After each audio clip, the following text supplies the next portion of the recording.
Hello learners. Hi, this is Pradeep Naik here, CEO of Fuel Media Solutions Private Limited. I welcome you all to another exciting session of event management. Today we're going to talk about risk management process, and under risk management process we're going to talk about risk assessment and risk evaluation. In my previous sessions we did talk about different types of risk, and we also spoke about the safety norms that is involved in handling those event risks. But today we have to understand as to how do we identify those and how do we assess those risks. And to help me with the risk assessment, making it more easier for you to understand, I shall share a small presentation with you. Allow me. Right. So as I mentioned, our session today is going to be mainly focusing on risk management process. And under that, there are four different types or four different categories, out of which the first one is going to be risk assessment. So what is the actual risk management? So this risk management is a process to minimize the physical, financial, or emotional, any kind of damage that happens due to unwelcome circumstances.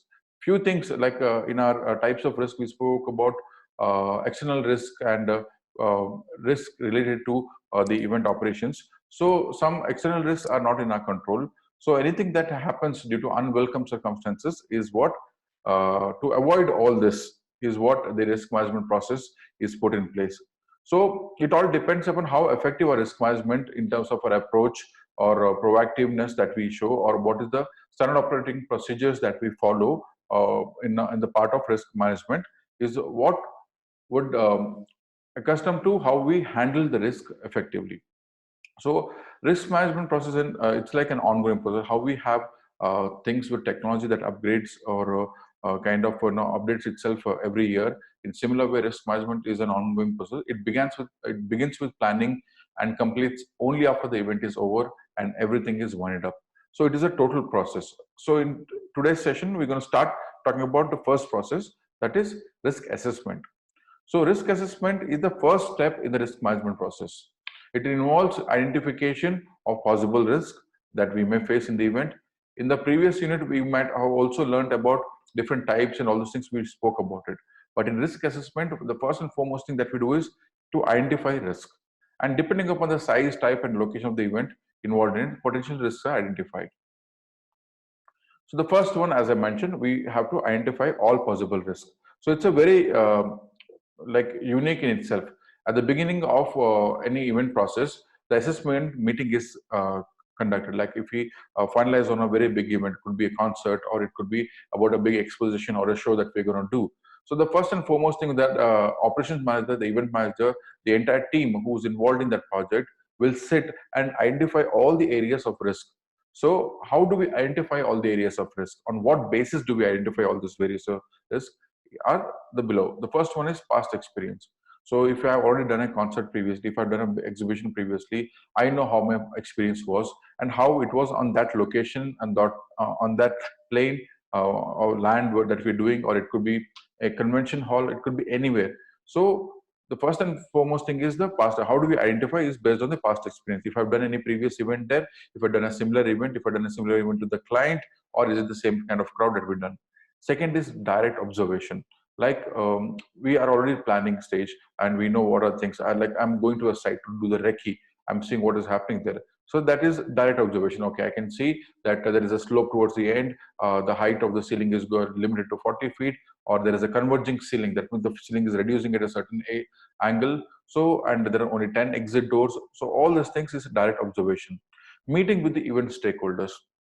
Now, when we put up a big show, there are many stakeholders, for the sound guy, light guy, generator, electrician, structural people, and everybody. So we call for a meeting with all the stakeholders, take their opinion, again, based on their past experience of that venue, based on their past experience of the kind of event that they've done, or based on their experience of handling similar events or anything that they would have observed in terms of direct observation.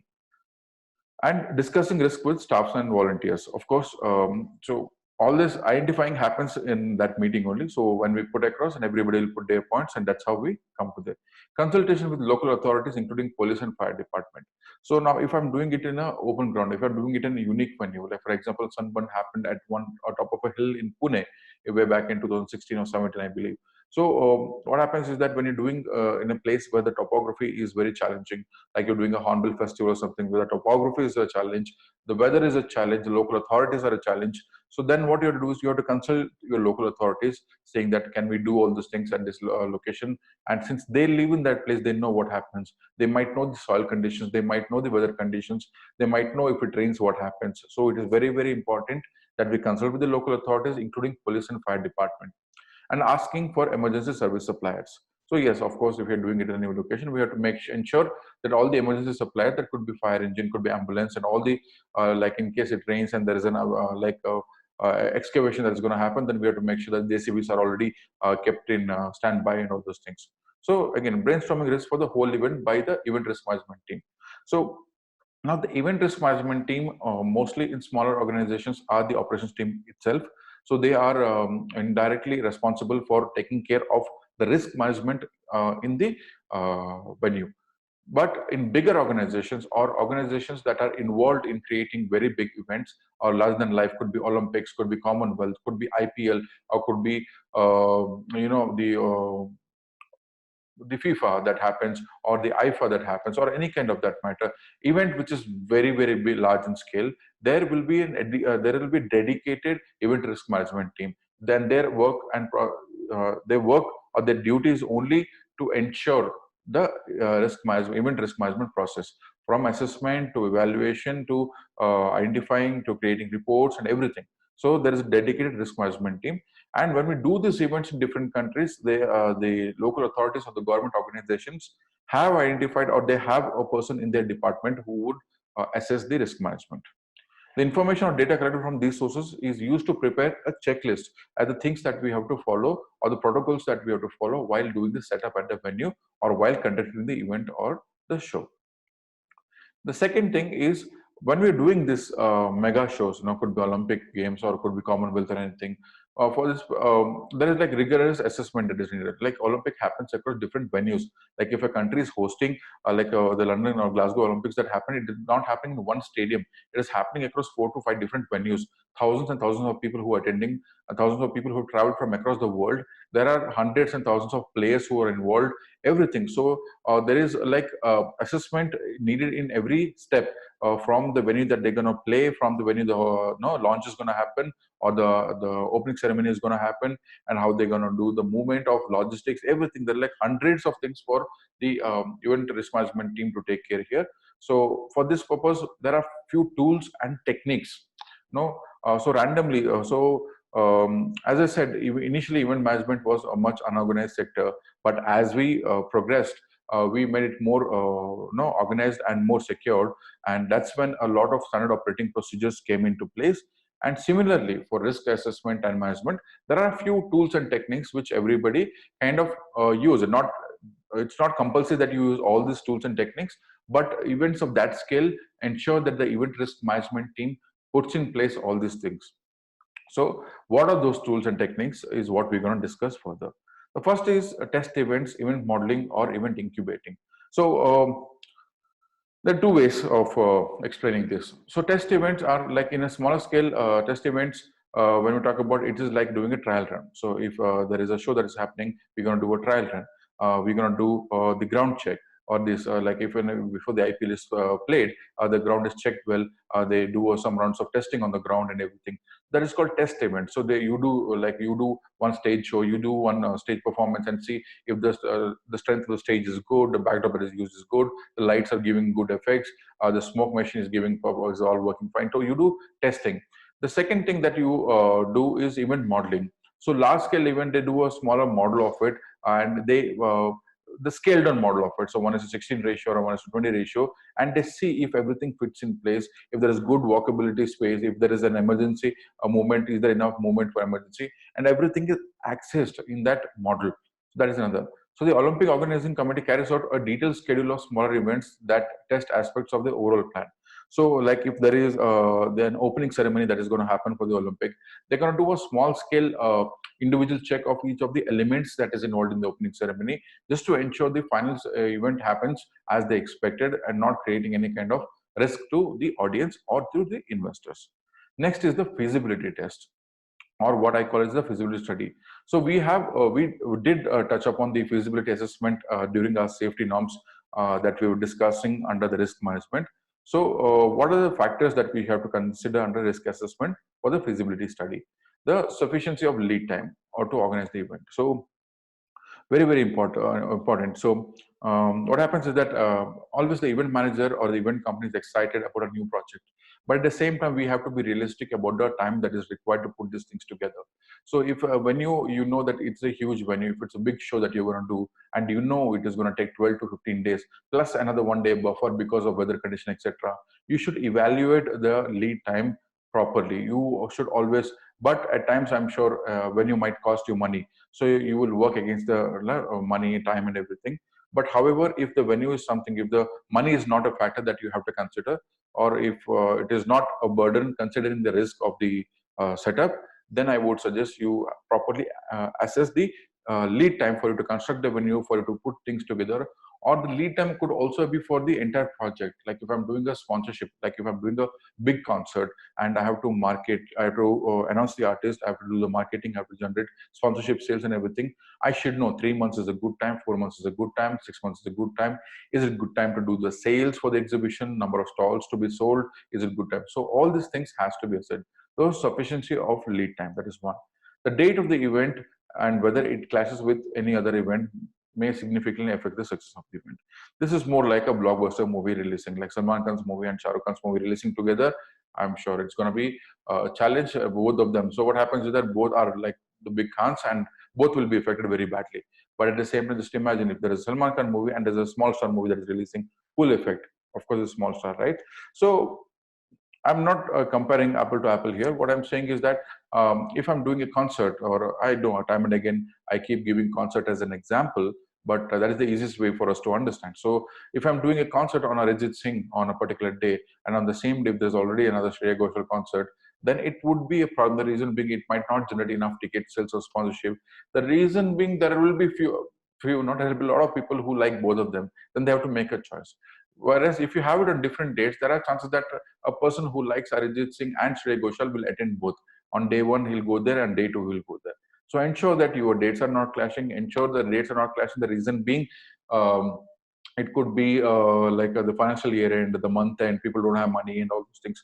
So there are a lot of elements that you have to consider and think before you finalize on the date. And again, you have to also look into like if there are elections happening during that dates, or if there is any big government event that is happening, or a political event that is happening on that day, so that there is a movement of traffic is not affected.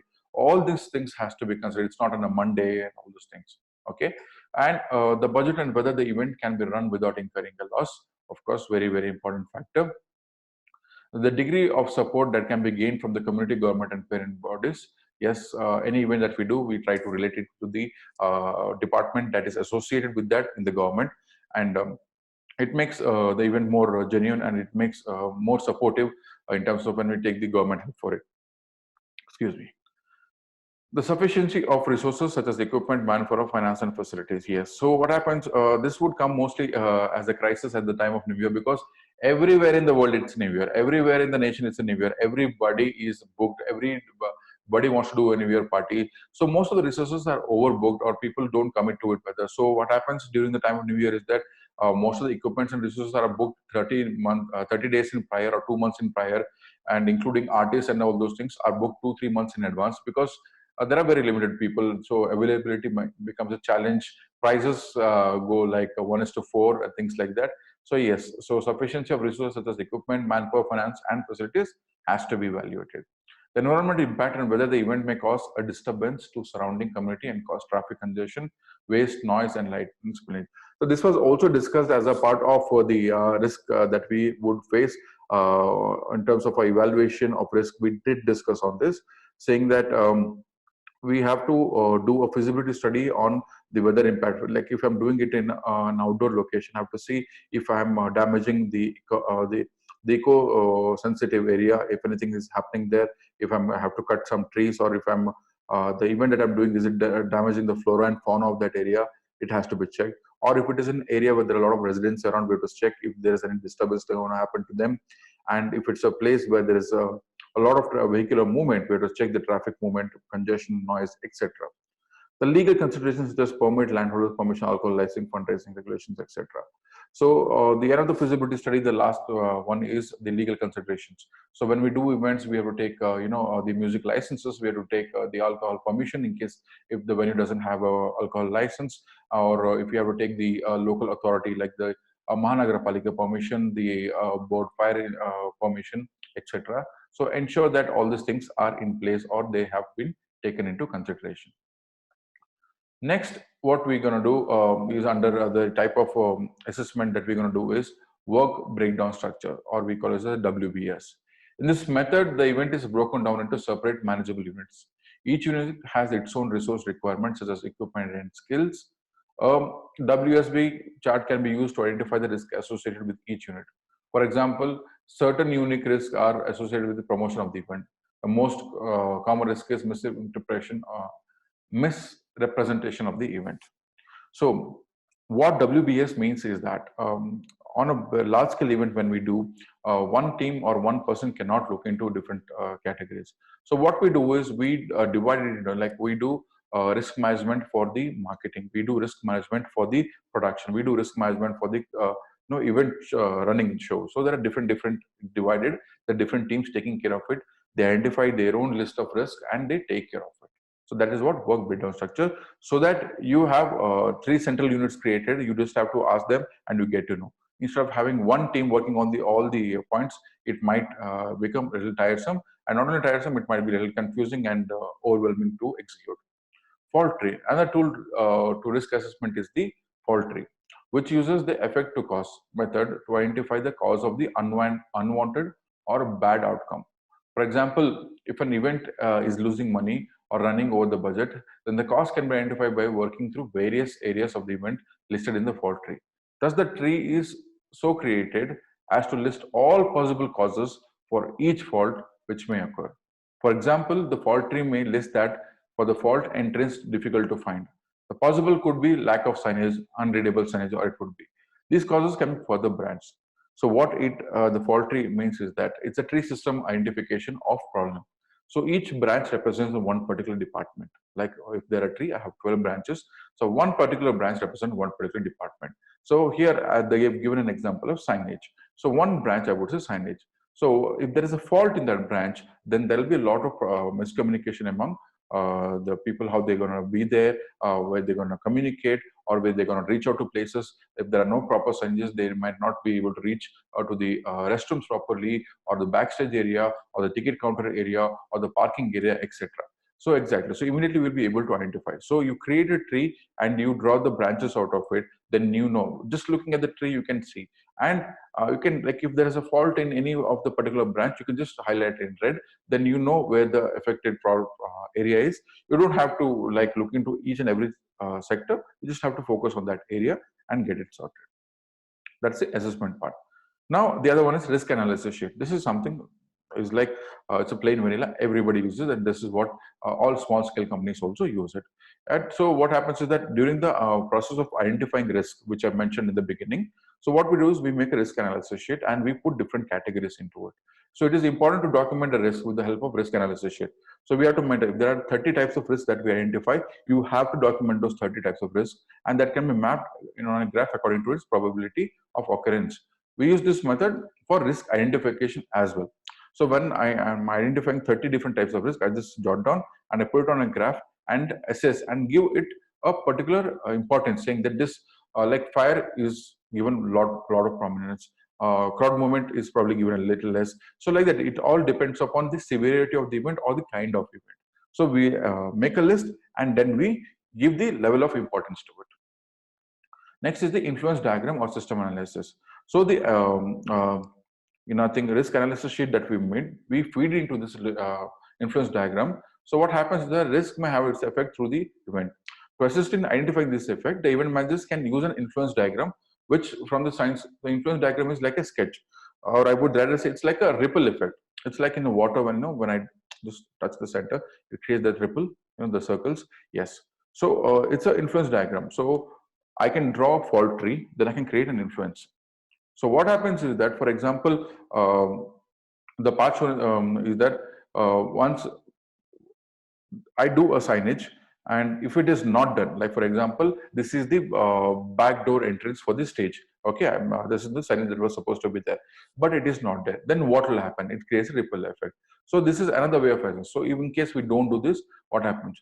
This might not be very, very important, but again, on a bigger scale event, this is very important. The reason being, we'll have to see that in case this goes wrong, or if this risk erupts, then what are the influence areas? So you know the next influence is this. Okay, the artist might not come to the right place. Then what happens? The show might get delayed. Then what happens? So you are kind of informed about the next 10 possible risk issues that can happen within the first ripple itself. So that is why influence diagram is also important in bigger scale events. Theory of constraint. This theory suggests that first all constraints should be identified, and then the management process should be concentrated on eliminating or at least controlling this constraint. These constraints could be stakeholder objectives, venue deadlines, budget. If one possible of the venue has high risk, natural environment like demonstration, etc., etc. I'll just write through it. Okay. So what is theory of constraint? Theory of constraint is, as it rightly mentioned, theory of constraint is, for example, initially, I think under feasibility study, we spoke about the lead time. So now at times the venue, you will get it only 3 days prior, but you know that you need 4 days. So what do you do? So this is a constraint. Second is the budget constraint. Now you have 1 lakh as a budget, but you know it will go little more because you have to put extra wires, you have to put extra on a branding and everything is going to happen. So budget could be another constraint. Then venue could be a constraint because it is not very much in your favor. So there are multiple constraints. So theory of constraints. So what you have to do is you have to work with the management. So when you identify initially, you have to work with the management. You have to tell them and try and come somewhere in like a midway and try to achieve this and overcome the risk that is caused by theory of constraints. So with this, I come to an end of risk assessment. Okay. So how do we assess and everything? This is a small table here. So how do like a classification of identified risk? So first one, like this is just an example here. So the risk class or type is like class A hazard, class B hazard, class A hazard. This is the different categories. So class A is like risk of death or grievous injury. This is mostly used in times of production, etc. Class B is risk of death or grievous injury or not likely, but is possible when serious injury or illness very likely. So this is just a this is like a part of the influence diagram where you can saying that this kind of an effect can lead to all those things. This is what the outcome of the classification table is. This is just an example. You don't have to in point follow this as such. Second is that risk managers can develop their own criteria and do similar classifications on the probability of financial loss or damage or to reputation, success of event or event organizers. So another way to classify risk is according to its impact, which I'm showing in an example table below. So I've, as per your curriculum itself, I've taken a sports event, and this is how it is. So you can grade the type of event, the severity of the risk, like extreme, major, moderate, minor incident. This is the severity. And what happens under extreme? What do we suggest? So what happens is that in the event report, which is required, so we'll have to mark it or we have to mention saying what was the like in case it happens, what are the type of risk that it was and what happened. So extreme like death, brain, spinal in a sport event, death, spinal injury, serious organ damage, permanent disability, emergency medical. This is I'm talking about in a sport event, like you might have seen Formula One or any kind of those kind of events. And second, they would say it's a major risk is when fracture, crash injuries, serious facial injuries, recovery of 6 weeks plus. Again, this also comes on a major. Moderate is like dislocation of certain ribs or bones or anything that happens. Recovery somewhere between 1 to 6 weeks. Minor is like your sprain or a first aid that is required. Participant continue even less than a week's recovery. And insignificant is something like you were walking down and just bruised yourself or just a small bite or anything. So these are so again this classification is done by the risk management team so that at the time of those incident that happens, they will be able to evaluate and tabulate it in that category. And based on that severity, people can communicate also. So if there is like people when events happening in different venue, so the communication can happen based on the category of risk also. So we have an extreme risk thing and everything. So like that, you will have to create code words and accordingly communicate without creating any kind of panic to the people around. So this is a part of risk assessment. Risk evaluation. So how do we evaluate this risk? So the probability and consequence of each risk is listed in the risk checklist. Thus, the risk checklist now needs to be converted into risk evaluation. So how do we evaluate it? As I told you, we might need it towards the end. So I'm just showing a sample sheet here. So this would help in allocating the resources and preparing the risk management. So for example, in an event, as I told when I was explaining the tree structure, if I told you that if there are 12 departments, so every department would constitute for the success of the event. But every department might not be equally risky in terms of, for example, here I've given crowd formation, fire in the venue, weather conditions. Now in an event, crowd formation, the probability of risk is very high, or the consequences also are high. The reason being, for example, if this event is a large event, but if I'm doing an event only for 100 people, the probability and the consequences will be much lesser. It's going to be low. The reason being, it's lesser people that we're going to handle. Fire in the venue, whether it is small or big or any size of the event, it is always going to be high. Probability is very low happening because you would have taken all measures, but the consequences are always going to be high. Weather conditions low. The reason being, it could be an indoor venue, so it doesn't matter whether if it is going to rain. The only problem is going to happen is that people who are going to come to the venue might take some more time because of rain or anything, but weather conditions play a very less as long as it is an indoor venue.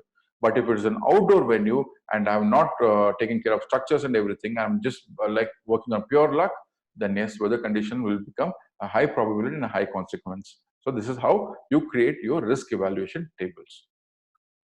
So with this, we come to the end of our session on the risk management process, where we are talking about risk assessment, and we also spoke about the risk evaluation. I hope this tables that is used is purely for graphic representation and just for your easy understanding. As to like this, there were only 3 elements mentioned in this table. In your event, it could be like 20 elements or 30 elements, and you could give it equal, like probability and consequences, equal amount of. So the risk management team can assess it accordingly and can take action to that accordingly. I know this is a completely theory-based topic. It might get boring just listening to me without any pictures or without any video. But see, these are things like compulsory. These are a part of our event management process. As I told you, with great difficulty, our industry has organized itself, has put things in place. And you being our future event managers, it's very, very important for you to know all these things and implement it in each and every step of the process that you work in any organization in the future. With this, I would say goodbye. Have a great day. We'll connect with you in our next session, where we're going to talk about the different preventive evaluation for risk management. Thank you all. Have a great day.